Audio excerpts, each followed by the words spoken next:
Hello বন্ধুরা, শুভ সকাল। দেখো আমি সজনে পাতা নিয়ে এসেছি। এই দেখো, আজকে সজনে পাতা দিয়ে বড়া করব। তোমরা সাথে থাকো, দেখতে থাকো কি করে সজনে পাতা দিয়ে আমি বড়া করি।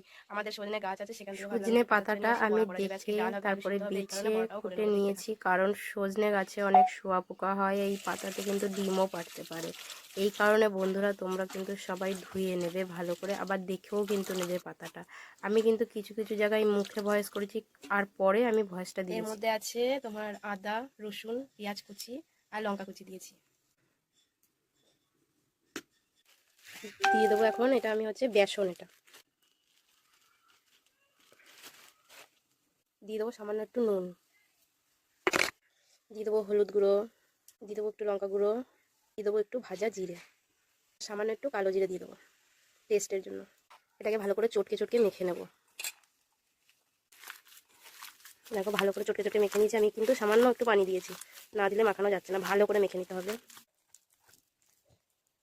কড়াই গরম হয়ে গেছে, দেখো সজনে পাতার যেটা বড়া করবো সেটা আমি দিয়ে দেবো। খেতে কিন্তু দারুণ টেস্ট হয়। তোমরা যারা যারা দেখছো একদিন বানিয়ে খাবে, বুঝতে পারবে তাহলে।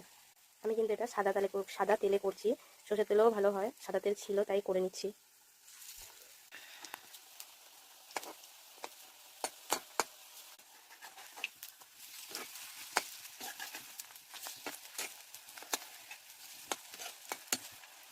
দেখো বড়াগুলো কি সুন্দর লাল লাল করে ভেজে নিয়েছি। এবার তুলে নেবো বড়াগুলো। দেখো বন্ধুরা, বড়াগুলো কি সুন্দর হয়েছে, খেতেও কিন্তু দারুণ টেস্ট।